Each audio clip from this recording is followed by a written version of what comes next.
The Fatal Cliff. Professor Wilmot and his daughter Carla, more familiarly known as Charlie, lived in a capacious villa residence close to a favourite watering place on our bay, and with a grand view of the broad water of the said bay, that gives one at least a faint idea of the infinite ocean toward which you can look past Cape Schanck from the position I write of. The Professor, when I introduced him to you, was sitting rigidly upright in a chair, made to be lounged in, and he was looking, from over his spectacles and under his black velvet skull cap, at Charlie, who occupied a chair at the same table near him, and who was, at this moment, leaning her eyes wearily on her left hand, while the other dropped the pen it held to the page of an MS before her. Nothing could be more unlike a girl to be called Charlie than fair Carla Wilmot. There was nothing masculine or even hoyden-like about her petite, graceful figure, and nothing but intelligence and sensibility of temper in the broad brow, with its crown of wavy, sunny hair, and the soft blue eyes and sweet, rosy lips. Her father's name was Carlo, and a fond young wife had insisted on her first and only babe being called Carla. Thence, loving tongues and laughing lips had dubbed the one household pet, Charlie, as the little feet began their patter. So it was that today those who knew the Professor's daughter well called her Charlie still. At this moment Professor Wilmot did not look too well pleased. His grey brows were bent as he gazed at the girl. She was a pretty enough picture in her fair, young and tasteful attire to unbend the stiffest brow, but I suppose our Professor did not see the picture in a good light, for his voice was slightly querulous as he asked, "What is the matter, Carla?"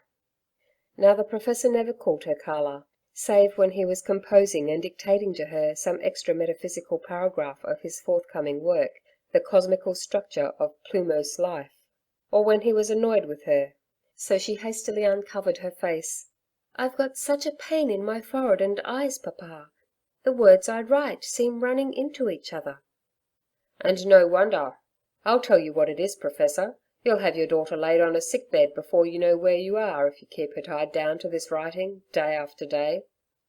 Carla's fair face flushed, and her eyes brightened as she rose to greet the visitor, while the Professor stared at him as if he was one of the most unexpected, not to say unwelcome, visitors in the world. "We didn't hear you, Dr. Bengerfield," Carla smilingly said, as she laid her little hand in a strong brown palm outheld to her. "How the mischief did you get in?" the Professor inquired rather sullenly. "By the door, my dear sir, in the way visitors are usually admitted, only that, as I knocked twice, and got no invitation, I entered without permission." "Papa is always glad to see you, Doctor," Carla said timidly, as Dr. Bengerfield seated himself. But the good Professor was not, just then, in the humour to endorse his daughter's assertion. "What do you mean, John Bengerfield, by asserting that I will have Carla laid upon a sick bed? Do you intend to insinuate that, in requiring her services for an hour or two daily as my amanuensis, I am injuring her health? Bah! Stuff!" And the irate gentleman pushed his velvet cap more off his forehead and took a huge pinch of snuff. "I mean to insinuate nothing, my dear old friend. I mean to assert that Miss Carla's health is likely to be very permanently injured by the treatment you are subjecting her to. I wonder where your eyes are, sir. It is as plain as daylight that your daughter is suffering severely from her constant employment at your writing table. Do you suppose a young girl can enjoy such total deprivation of light and air and society?" "God bless my soul!" ejaculated the astonished Professor, as he sat still more rigidly upright, and stared wildly at the now blushing and trembling Charlie. "I am not ill, Papa. Indeed, pray do not be alarmed. But I confess, I should like to get the air a little oftener. My head aches almost continually of late." "Well, well, well! To think of this! Put on your hat, child, and go out with the doctor. I wouldn't have you ill for all the world." Yet the poor man cast a piteous look at the unfinished sheet of manuscript on which poor Carla had been engaged, and where her pen had left a careless splash of ink when she dropped it wearily. "Yes, Carla, do. Go and get ready. My trap is at the door, and I will take you for a drive." The girl looked at the speaker with a grateful smile, and having kissed her father by way of compensation for the loss of her services for the time, left the room to prepare for her drive. When the door had closed behind her, the doctor laid his hand kindly on the Professor's shoulder. "Don't look so distressed, my friend. It will do your own brain no harm to have a rest, and I will make an especial hour for you tonight, and take Carla's place as secretary." "Will you?" and Professor Wilmot's face brightened. "Well, that's kind now, John. But you don't think Charlie's really ill, do you?" No, only too closely confined. You must not forget how very young she is." "She's 21, Professor said thoughtfully. "Why, John, this is the 23rd of March. It is 19 years this day since Catherine—" and he covered his face with his hands. "Carla is so like her, so like her." The words were lost in a groan, and the Professor's manuscripts were forgotten. 19 years are long enough to bury the dead, my dear old friend," John Bengerfield said softly. "Don't look back so far. Here is Carla. Pray don't let her see your distress." The father was himself again, as fresh and blooming and bright. His fair girl left another kiss on his forehead ere she tripped away with the doctor. "You can arrange the next chapter while I'm away, papa, and I will make up for lost time when I return." You would have been doubtful of Dr. Bengerfield's veracity had you seen the bright flush of health and happiness on Carla Wilmot's cheek, and the soft light in her blue eyes as the doctor gathered the reins in his hands, and his snug trap whirled along the cliff road. The sea air was fresh, and the sky aglow with sunlight, tempered by fleecy white clouds. On the beach the slow waves broke in ridges of curling foam, and above them seagulls disputed possession of some floating weed. The world looked very fair to Carla that day, and John Bengerfield's handsome face was full of smiling sympathy as he watched her face. "You enjoy this, Charlie?" "Oh yes, it is delightful. How much I am obliged to you for bringing me out. Where are you driving to, doctor?" "I am taking you to make a morning call on a lady, Miss Wilmot. What do you think of my temerity?" "A call on a lady? Are you jesting?" "No. Pray don't open your eyes so widely, or I shall not dare to explain. Do you remember Rose Cottage?" "The little place where old Mr. Denby died?" "Yes. It has become almost a ruin, has it not?" "It has been done up and revivified and decorated until you will scarcely recognize it. A widow lady named Randolph has taken it, and been placed under the care of your humble servant." "Is she ill then?" "Only a sort of general debility, I think. But my good friend Dr. S., of Melbourne, has sent her to me for change of air, and furnished me with all sorts of credentials, Carla. She seems amiable and lonely, and I am going to take you to call on her, because I think you are in need of female society as much as Mrs. Randolph is."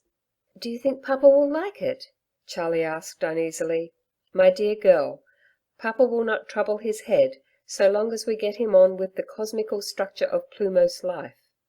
And when Mrs. Randolph returns your call, she will fascinate the Professor as she has done me." Carla looked up into the doctor's face and laughed as she met his smile, yet there was an uneasiness left by some word or look of his she could not have expressed in words. They soon reached Rose Cottage, a pretty, unpretending little home, embowered in climbing plants, and with latticed windows, within sound of the sea. And Mrs. Randolph herself received them with frank welcome under her little veranda.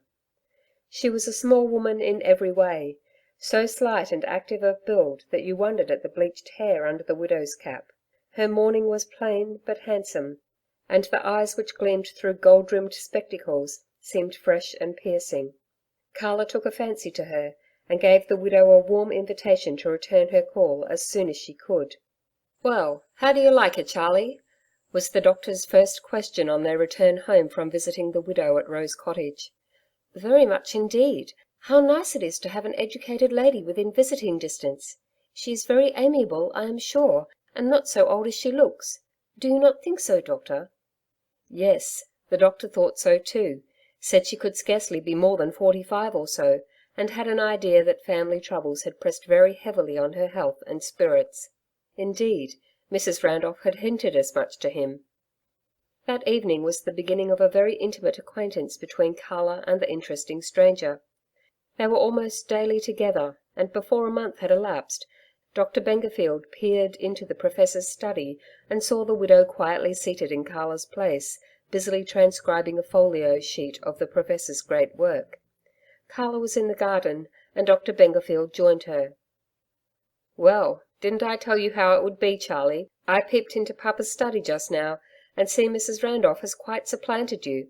"Yes, wasn't it kind of her?" the sweet girl said, as she gave her little hand to be pressed by the doctor's brown, nervous paw. "I was getting my old headache, and she kindly offered to release me for an hour. You see, I am taking advantage of it." "I don't like these headaches," the doctor said abruptly, and a shade came over the handsome, bearded face. "Why?" she asked innocently, as she offered him a fresh rose from a bunch she had just gathered. He took the rose and looked at the pretty face anxiously as he inhaled the perfume of the flower, but he made no reply, save the fact that he tossed the rose away as though it had stung him. "What is the matter?" Carla went on, anxiously also. "Do you not like my rose?" "It had a thorn in it, Carla. What do you say to another drive this afternoon?" "I should like it so much, but I can't. I promised Mrs. Randolph to walk with her on the cliffs while Papa is having his nap. You will take me another day, will you not?" "Yes. What do you always go to the cliffs for, Carla? You seem to have quite a fancy for that path. I wish you wouldn't go there." The doctor spoke quite irritably, and Carla looked in his face with wonder. It was such an unusual thing for her old friend to show temper of any kind that she was puzzled. First the rose, and then this. What could be the matter? "You know there is no choice. I sometimes go on the beach, but there is no view there, and the cliff is much pleasanter." "Yes, yes, never mind me, Charlie. I'm bilious, I think. Goodbye for the present." And he was gone. Carla listened to the fading sound of the doctor's rapid wheels, and then she re-entered the house. The Professor was sound asleep in his chair with his handkerchief over his head. The folio was finished, and Mrs. Randolph had disappeared. Just at that moment, however, the widow appeared from the garden, bonneted and shawled, ready for their walk. "Where have you been, dear? I have just been to look for you. Only just come in. How could I have missed you, I wonder? Shall we go for our walk now? It's a lovely afternoon." Yes, it was a lovely afternoon, and with the soft fresh air blowing in their faces, Carla and the widow stood upon the cliff and looked seaward. White sailed ships gleamed away past the lighthouse, with only the seeming illimitable sea beyond them, and big waves splashed heavily at the foot of the steep cliff on which they stood. The arm of Mrs. Randolph was locked in that of Carla, and as they paused on the short turf, the widow drew Carla forward, as if to peer down the dangerous height near where they stood. "Oh, don't, please," the girl exclaimed as she drew back. "I never could bear to look down there." "Is it possible, my love? Now, I never should have believed your head was so weak. Did you always feel that way?" "Yes, ever since I could remember. I suppose that is the reason Dr. Bengerfield objects to my walking near the cliff. Though, indeed, I do not remember ever telling him I felt so dizzy here," she added naively. "Does the doctor object to our walks then, love?" "To my walking on the cliffs only, Mrs. Randolph. He spoke of it only today, but he seemed put out about something." "The doctor is a very old friend, my dear Miss Wilmot, and is deeply interested in you." "Yes, oh yes, he has been Papa's dearest friend ever since I can remember. Indeed, I believe he was Mamma's medical attendant as well as friend." And the soft voice dropped. There was a pause, and then, in a tone of deep sympathy, the widow asked, "Do you at all remember your dear mother, my child?" "No, not at all. I was only 2 years old when she died. I have often tried to fancy what it must be to remember a mother, but cannot. I was too young." "But you often speak of her. Dr. Bengerfield and your good Papa often speak about her to you, of course?" "Never," Carla said. "And I have often wished they would, but it seems a painful subject. And of course, I could not wish to pain Papa." "Of course not, my love. But it seems a very sad thing to me that a child should be permitted to grow up in ignorance of the dear mother who bore her. It looks as if there was something to conceal." It is not too much to say that Carla looked at the speaker in wild wonder. "Conceal? What could there be to conceal?" "Many things, my dear. which your innocent mind can have no conception of." "You know something, Mrs. Randolph," Carla cried excitedly. "You are hiding something from me which I ought to know." "My dear child," the widow exclaimed, and Carla stopped and seized her arm. "Don't, I beg of you, don't excite yourself in that manner." "Why should I not excite myself, Mrs. Randolph? Can I not see that you are hiding something from me about my dear mother? Why can you not tell me? What is it that I must not know? Why has papa or the doctor never told me what you know?" "My dear Miss Wilmot, I am grieved beyond measure that you should have got such a strange impression on your mind through any inadvertent word of mine," the widow said, with apparently deep concern. "I assure you, I know nothing but what the common gossip of the place has informed me of, and you must be aware that, if your dear papa and his confidential friend have not thought proper to enlighten you, it is not my place to do so." Carla looked seaward again and relaxed her grasp of Mrs. Randolph's arm. What had happened since she saw the water and sky a few minutes ago to make earth and sea and clouds one dizzy whirl of horror to her? She put both hands to her head and cried out loudly, "I'm going mad!" And the widow's reply was a peal of laughter that awoke echoes among the brown rocks. The laugh seemed to sober the poor girl, and she stared into Mrs. Randolph's face with parted lips and bated breath. "I cannot help it, my dear. To hear you, the petted heiress of Professor Wilmot, talking about going mad, simply because you have taken it into your head that some secret is being withheld from you, is enough to make anyone laugh. Though doubtless there are many who would have been greatly annoyed. Fortunately, however, I am possessed of a tolerable temper and can afford to keep it in this instance." "I beg your pardon, Mrs. Randolph," the poor girl said submissively. "I am afraid I have been very foolish, but I must ask papa about this." "About what, dear? Oh, about your dear mother? Well, if you wish, of course, but do let me remind you that your papa is an old gentleman and accustomed to quiet. If you excite or annoy him, no one could answer for the consequences. If you insist on an explanation, pray ask it from your friend Dr. Bengerfield." Carla could not speak. She only turned her face homeward and began, totteringly, to make her way toward it. "Stay," said Mrs. Randolph emphatically. "Before you go, Miss Wilmot, let me remind you that you have no right to injure me by repeating my name in this matter. If you promise to mention my name in no way, I will make you a promise in return. Should your friend the doctor refuse to satisfy your lawful curiosity, come to me and I will tell you your mother's story." "I will not say anything about you," Carla said weakly, and then she went away with a sort of blind instinct that led her home. Once or twice she met old residents of the place, who, when she passed with her hand pressed to her forehead, turned to look after her and shook their heads. They had always been afraid of something for the Professor's beloved daughter, but what could they have been afraid of? Carla went into her father's study. He had just awakened from his nap, and was carefully examining Mrs. Randolph's sheet of copy, spectacles on nose. "She does it pretty well, Charlie," he observed, without noticing his daughter's white and rigid face. "But not like you, my love. Are you going to help me before dinner?" "My head aches so, papa, I cannot. I'm going to lie down in the drawing room for a little." Professor Wilmot lifted his head and looked anxiously after her, and he dropped the manuscript to the ground as he rose and rang the bell. It was answered promptly by his own man, who stared at the unusually agitated face of his master. "Smith, put on your hat and go down to Dr. Bengerfield yourself, instantly. Tell him to come up at once and say nothing to anyone else. Mind, the matter is pressing. Tell him I am not well." Smith executed his errand carefully and promptly, and before half an hour had passed, the doctor was walking rapidly toward his friends.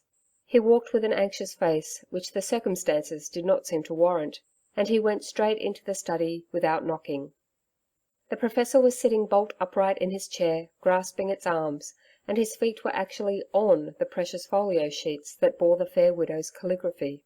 "What is it?" the doctor asked quickly, as he looked around for Carla. "Oh, John, it is that headache. I am so frightened. I never saw Charlie looking more like her poor mother. What shall we do? What shall we do?" "Where is she?" Dr. Bengerfield asked abruptly, while a deep furrow grew between his brown eyes. Lying down in the drawing-room? Don't tell her, John. Don't tell her." "I'll tell her nothing. And do be calm, my friend. I do not believe there is anything whatever the matter with our Charlie but your cursed writing," and he kicked the papers fiercely with his departing feet. The helpless old man looked down at the papers, but he hadn't the heart to pick them up, and presently, when his spectacles followed, and lay there at his feet, he stared at them with tear-filling eyes, and wondered what they were. Carla lay in a great chair drawn near a window, overlooking the cliffs. Even in her reclining position, she could see the spot where Mrs. Randolph had seemed to drop a shroud round her, and shut out the sunlight and the sea and the sky. She could only think, she could not weep, she could not pray, she could only dream that it was night, and that she was longing for morning. The sight of Dr. Bengerfield, however, recalled all she feared, and all she determined to ask him. A hot flush mounted to the blue-veined temple, and then left them paler than before. "What is the matter, Charlie?" he asked, softly, as he seated himself beside her, and took her hand gently. "Is it this detestable headache again?" "No. Yes, my head does ache, but it's not that." She sat up and looked him steadily in the eye, and, strange to say, John Bengerfield trembled at meeting the eyes in which he had never before seen anything but the sweetest gentleness and affection. "My head aches, but not as it used to ache. Do you know anything that ought to make my heart ache, Dr. Bengerfield?" The doctor got pale now, but he steadied his voice to reply. "I am afraid your head is worse than you like to acknowledge, Carla, or you would not speak to me thus. What has come over you?" "What indeed?" she echoed bitterly. "But you need not ask. You know." "I? How should I know what riddle you are driving at me?" he returned with feigned anger. "If you wish me to understand, you must condescend to explain. What have I done that you stare at me with such accusing eyes?" "You have hidden a secret from me all my life that I should have known, that I had a right to know. What secret about my mother have you hidden from me, Dr. Bengerfield?"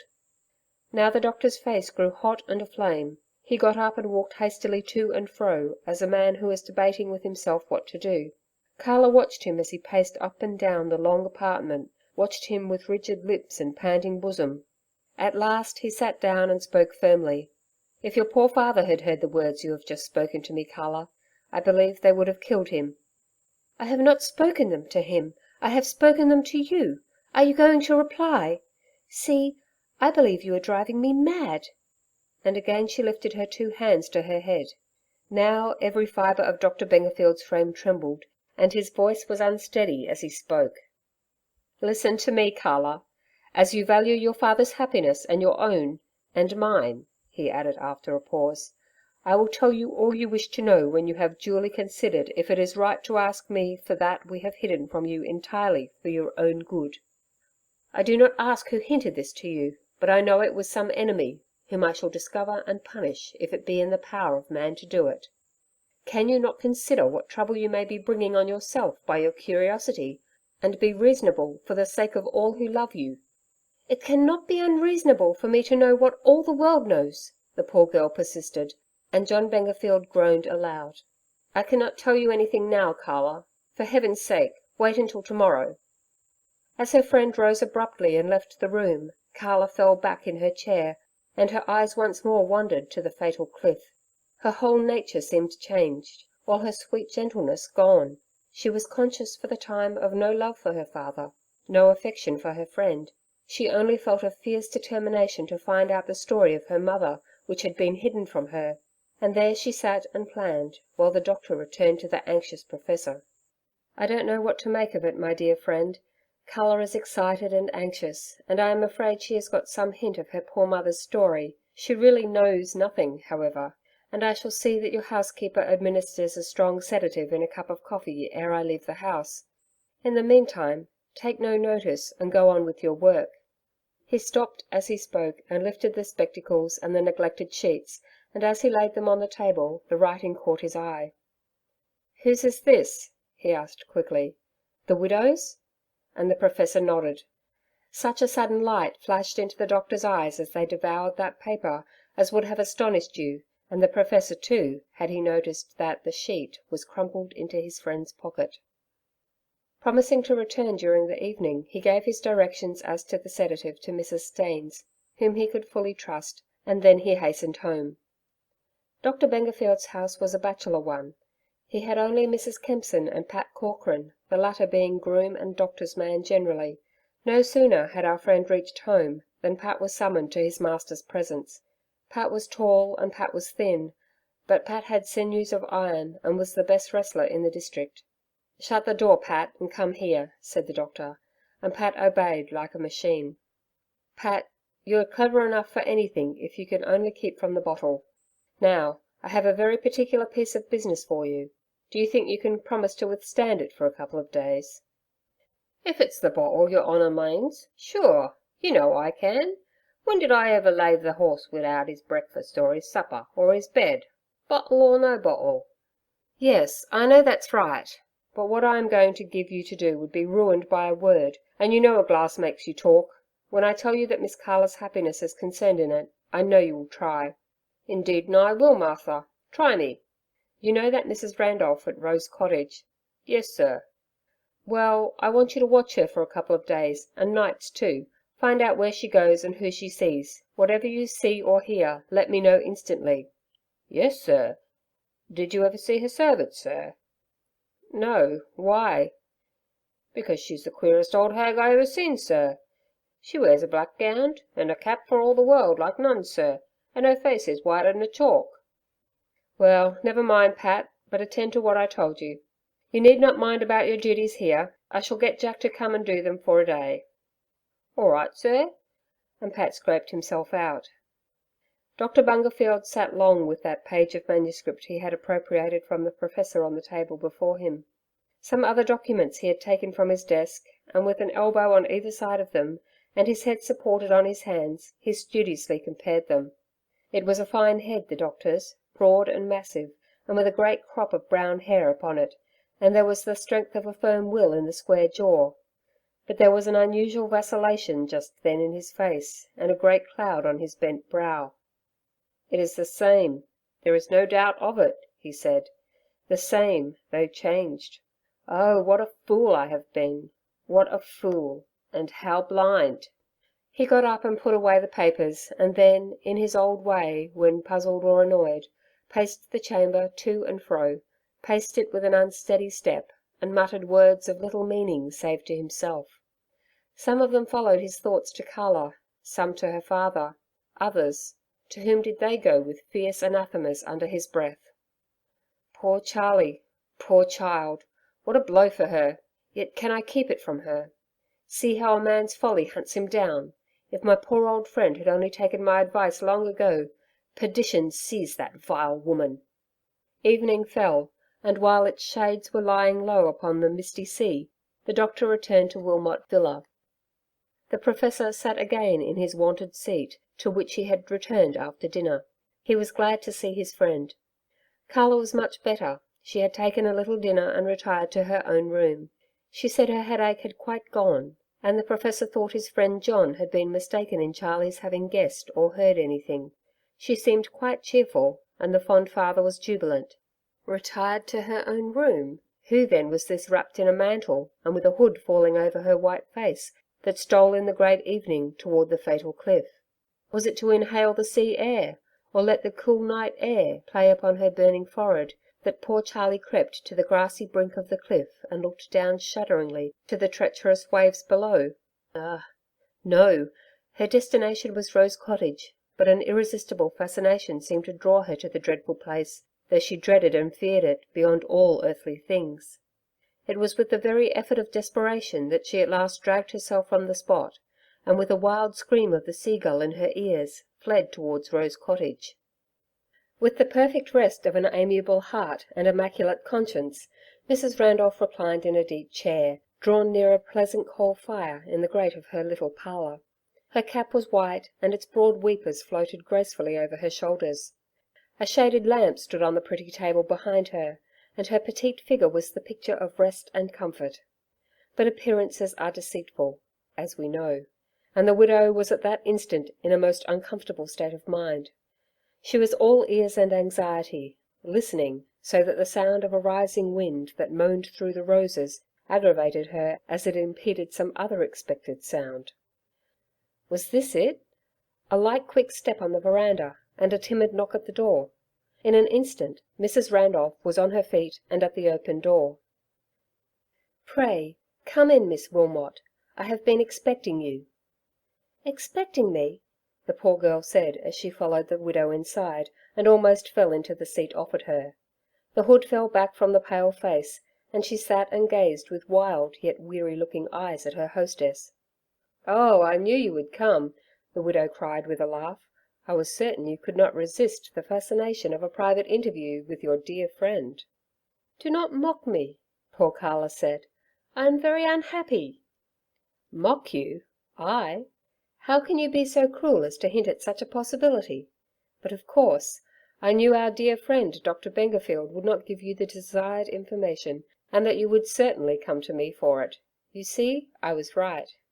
"No, he would not tell me. But what he did say has only rendered me more anxious to know the worst.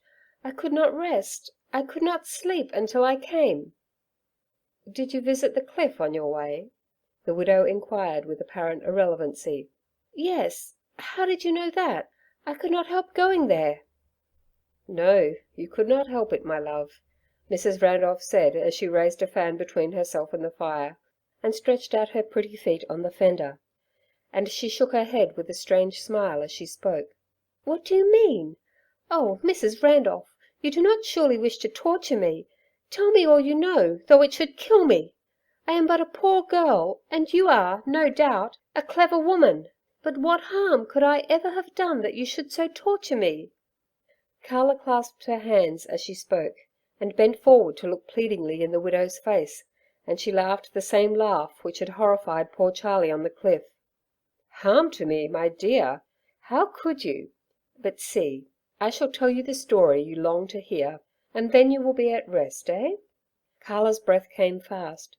"Did you know my mother, Mrs. Randolph?" "Do not ask too many questions, my love. It might be dangerous. But before I proceed, tell me, did you keep your promise?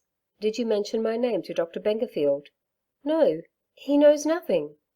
"Another question, Miss Wilmot. Do you know where and how your dear mother died?" "Here, of course. In the house where we now live. At least, I have always understood so."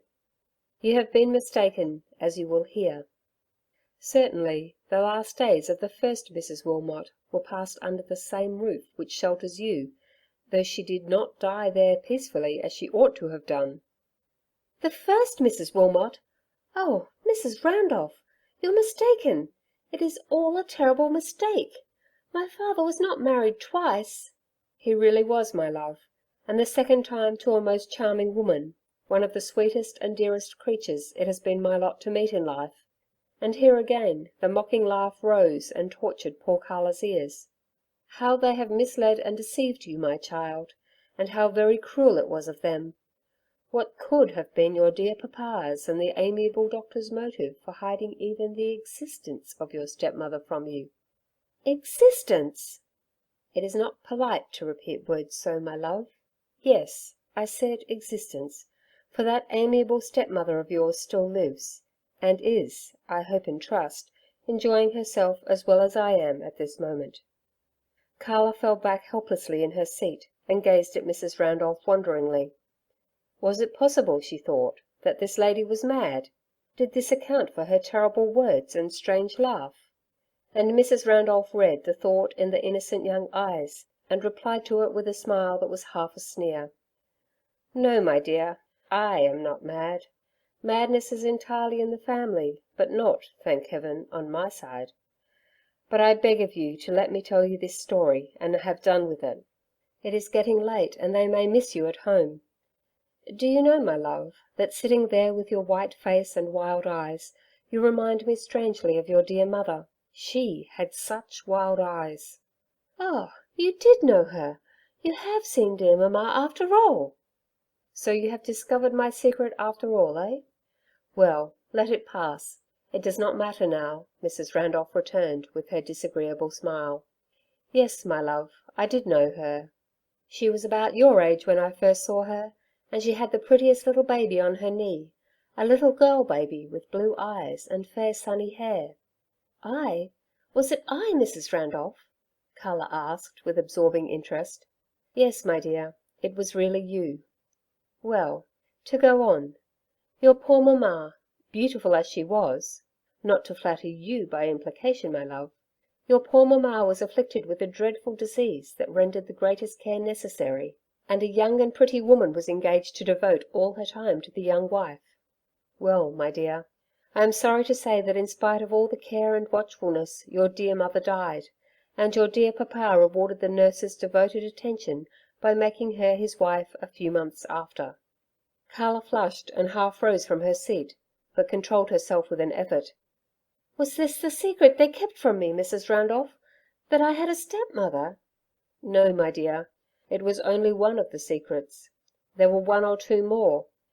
Your mother's terrible malady was one, and its still more shocking results was another." "What was it?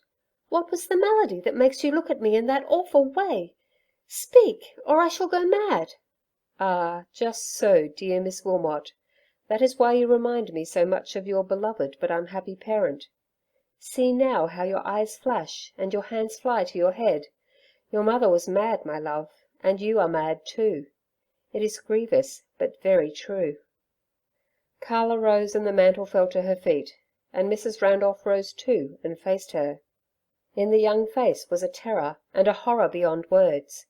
In the elder, a mocking, fiendish triumph, sickening to witness. Carla's hands were, indeed, gripping her temples, and her face was white as cut stone. "I have told you two of the secrets, my dear child. Let me conclude with the third.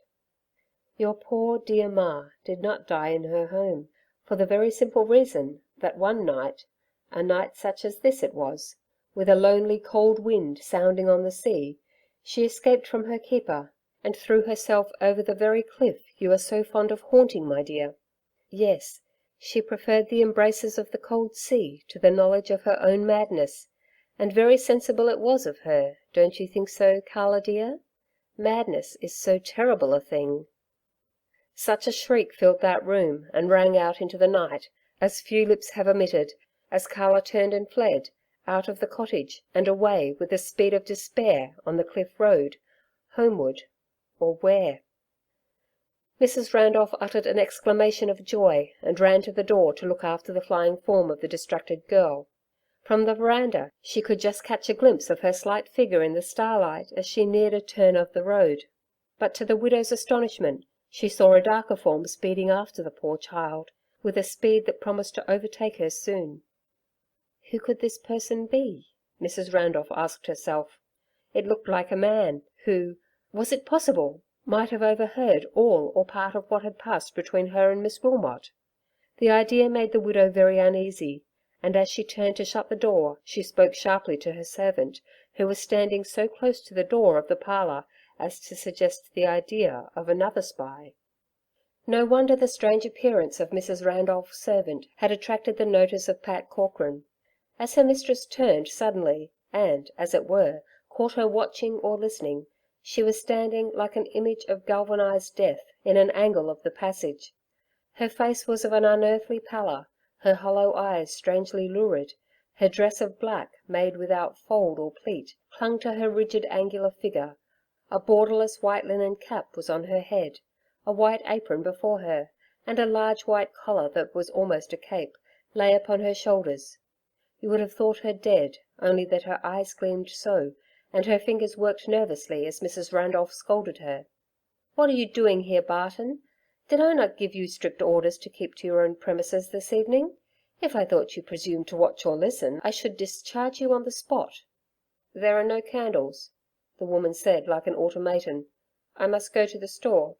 "You shall do nothing of the kind. I am going out myself, and do not choose the cottage to be left. As you have been so neglectful as to forget providing yourself with candles until this time in the evening, you can go without light." The woman moved towards the kitchen without a word of reply, and Mrs. Randolph stepped into her bedroom to prepare for her late walk. It was not far, by a cross path, to Wilmot Villa, but, after her interview with Carla, was it likely the widow would venture thither? Ah, few were aware of what that fair dame was capable. On leaving his master, Pat Corcoran made his preparations for keeping watch on Rose Cottage. They were not many. He simply put on a big muffler, filled his pipe, and stuck a whole fresh plug of tobacco in his pocket. He would gladly have increased those preparations, and looked longingly at a small tin flask that lay in the corner of an empty manger in the stable, and shook his head discontentedly. "Sorra harm a small taste o' whisky would a done a poor chap agin them cold cliffs. But I promised the master, and it's for Miss Carla." And so the honest fellow turned his face resolutely away from the manger, and started for Rose Cottage. It was not difficult to keep an undetected watch on that simple little place, for the back fence was broken down in many places, though the gaps were hidden by a great tangle of rose hedge. The place was so small that the little kitchen was almost close to the hedge, and there was not 20 yards between the hedge and the cliff. Pat amused himself by watching the movements of the strange servant for a long time, as he hid in the hedge, taking an occasional whiff of his pipe as he dared. Her unearthly appearance deeply touched the inherent superstition of his uncultivated Irish nature. The immobility of her white face, the machine-like steadiness of her movements, fascinated his eyes, until 100 memories of his native land made the sweat pour from his face. Was she a banshee or a witch? Would she presently dart the evil eye at him and wither a limb? He would have given up whisky for a month to have fled home to safety in the doctor's stable, but he daren't disobey a good master and get laughed at for his foolish fears. How glad he was when it grew dusk, and he could raise himself from his cramped position and venture to the front of the house without fear of being observed. Then it was that he almost met face to face Miss Wilmot on her way to see Mrs. Randolph and learn the secret it was better that she had never known. And then it was that, knowing his master's deep interest in the young lady, he got as near the veranda as he could so as to hear the sound of sneering and pleading voices, both of which he recognised. But when that fearful scream saluted his ears, the front door opened so quickly that, to avoid being detected, Pat had to make so sudden a retrograde movement that he fell flat on his back, and lost some precious seconds ere he gained his feet again and ran after the young lady. Something was wrong, he knew, for there was fear and agony in the sound of that scream, and unless under the influence of great excitement, Miss Carla would never rush in that undignified manner along the road. So the faithful fellow followed hard after, determined to keep her in sight till she reached home. Onward sped the half-maddened girl, with but one idea left, that she was the daughter of a mad woman who had thrown herself from the cliff. Insane blood was boiling in her veins. She knew it, she felt it. What would be better than that she should follow her mother and hide her secret over the cliff? Mad! Oh God, have mercy upon her, for the world would have none. They would put her in some dreadful place with a horrible keeper like Mrs. Randolph to watch every movement of her growing insanity. She could not endure it. Death were 100 times more preferable. Toward the fatal spot where her mother had died ran poor Carla, and the horrified Pat, who had expected nothing so awful as this, saw her nearing the cliff, and, hastening his own flying feet, seized her just as her intention was only too apparent. "In the name of merciful Mother, is it mad ye are, Miss Carla?" he cried. "Yes, mad," she said, as she turned a white, terrified face toward Pat, and then she fainted in his arms. "Oh, begorra, what'll I do now?" Pat cried aloud. "Here's poor Miss Carla dead entirely, and the devil a soul here. If I take her 'ome, it'll kill the old Professor. Faith, I'll take her to the Martha, for it's himself that knows best what to do for her." And so, raising Carla gently in his arms, he carried her to the horrified doctor, who was just preparing to start for Wilmot Villa, to see that the girl was still comfortably asleep under the influence of the opiate he fancied she had taken. Judge then of his dismay when her unconscious form was laid on his sofa by the voluble Pat Corcoran, from whose explanation he soon guessed that Carla had been to the vindictive woman of Rose Cottage and learnt the secret her friends had judiciously hidden from her.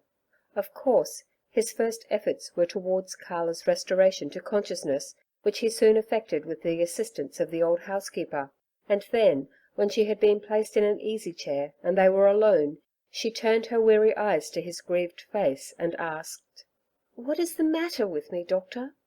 John Bengerfield saw that the time was past for concealment, and he took the weak, trembling little hand in his own as if it had been a child's.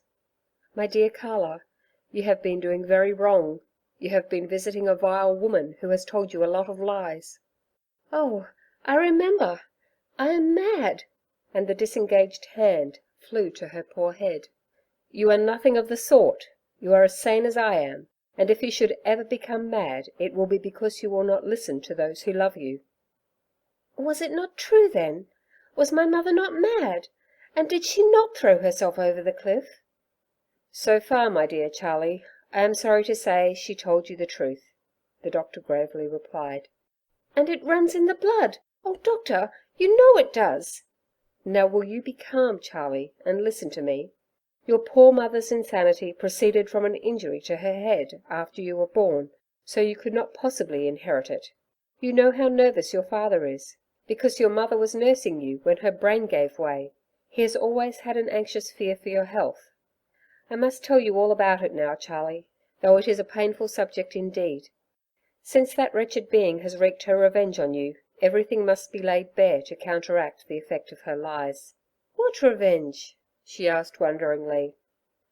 "Don't you guess who she is, Charlie? I did since I saw her writing last night. 18 years have changed her, and she is disguised, but she is Louisa Carnaby, your poor father's second wife." "Oh!" cried poor Carla, as she hid her eyes with her hands. "The Professor did a very foolish thing when he married that woman," the doctor went on. "But as he did it for your sake, you must not be hard on him in your thoughts.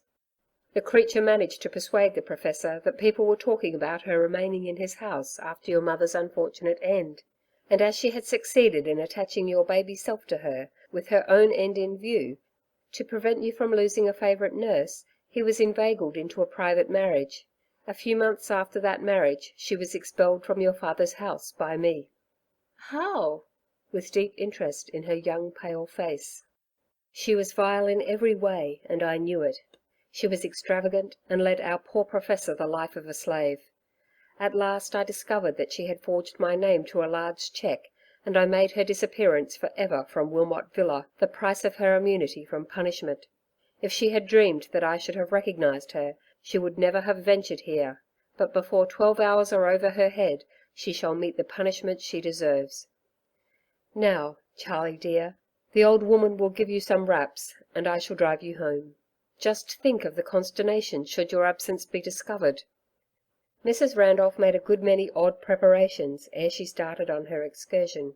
One might think she contemplated a journey on the early morrow. Already had some trunks been packed, and now her toilet apparatus was consigned to a handbag, and a travelling dress and wraps laid ready at hand.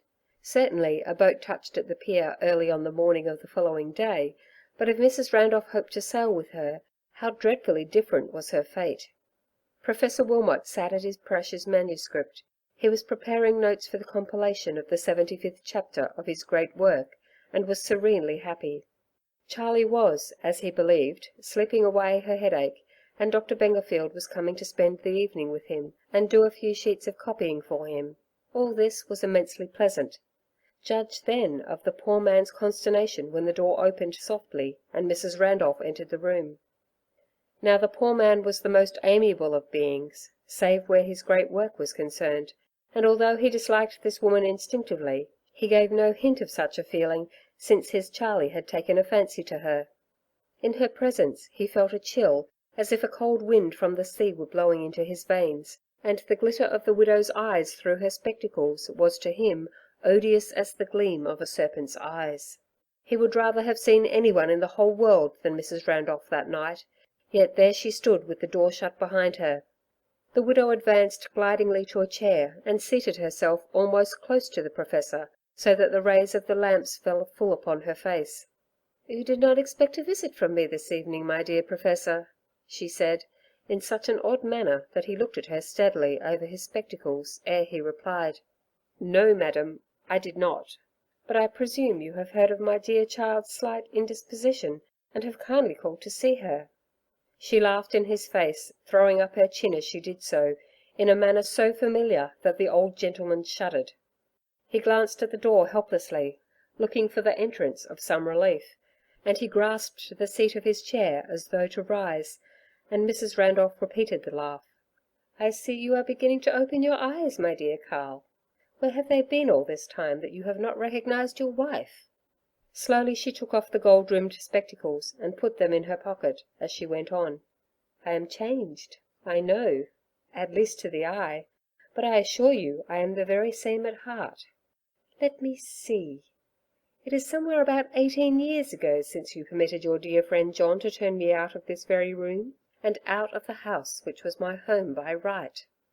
You did not even settle a poor sum on me to keep me from the bitterness of poverty, but with a few pounds in my hand turned me out on the world for a simple indiscretion. Your friend, John Bengerfield, was indeed good enough to say that my talents were a fortune in themselves. Well, they did not bring me much, but they have brought me to my revenge on you and yours at last, Carlo Wilmot." "Revenge!" the Professor gasped, staring at the author of his years ago trouble with a horror that seemed reflected in the spectacles that rested on his sharp nose. "Yes, revenge. I have waited years for it, that the blow might strike harder.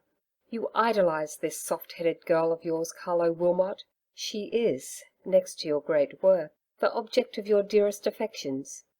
Do you know where she is now? Do you know what I have done? I have told her the story of her mother's madness and death, and she has followed her over the deep cliff. Your darling is being dashed about the waters of the bay for the sharks to eat, and I should like to see them doing it." With a gasping groan the Professor staggered to his feet. The poor old man's face grew ghastly as death, and his weak knees trembled beneath him. What he would have said or done it is hard to say, but at that moment a strong hand was laid upon his shoulder, and John Bengerfield stood face to face with the triumphant woman. "Do not believe her, my dear old friend. She lies as she has always done. Our Charlie is safe in the drawing room, and you shall see her in an instant, when I have relieved you of this fiend's presence. Go," he cried to the now doubtful woman, as he pointed toward the door, while his face was ablaze with passion. "Go. It is night and dark, but I warn you that daylight will find you in prison." "Let her go, John," the old Professor said, as he fell back into his chair. "Let her go, for I see death in her face, and the Lord himself will punish her." Something in the Professor's prophetic words fell upon the woman's heart like a touch of ice. With a look of fiendish malice, she turned to the door and went out. Within, there was warmth and comfort, the pleasant lamplight, the glowing fire. Without, the bleak wind was growing loud and damp over the moaning sea, and voices met her as she passed the fatal cliff. Unearthly voices, of dreadful meaning they were. What could they be saying? Had her life been all a failure then? Had it passed as a dream, to end in darkness and death? Was crime hidden in every recess of her wicked life? Was it true that a day of terror would come when the past would meet her face to face, and she should not be able to turn away from it? Bah! Away with those morbid fancies. She had been baulked of her revenge, but her heart was iron still. A light burned in the parlour of the cottage as she regained her home, and the woman Barton opened the door to her knock. Mrs. Randolph went in without a word, and the woman followed her to the light. Rigid as ever, but with a fierce light in her sunken eyes, Barton stood and glared at her now nervous mistress as she tossed her bonnet and shawl to the floor, and then turned angrily toward her. "What do you want, woman? What do you stand staring there for? Have you got no light yet?" "I want no light for the work I have to do," was the stern reply. "Nor do you. There is no light in the grave."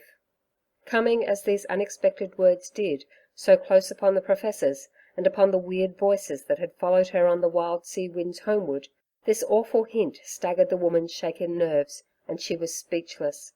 Nor did Barton's movements reassure her. The woman was drawing the odd-looking cap from her head, and shaking her long hair over her shoulders. "Now do you know me, Louisa Carnaby?" Yes, Louisa Carnaby knew her now, and with a shriek of terror she shrank back from the resuscitated madwoman. "Yes, it is I. You all thought me dead, eh? Well, I did not die. When I threw myself over the cliff, heaven floated me against a returning fishing boat, and I was placed on a passing and outward bound vessel.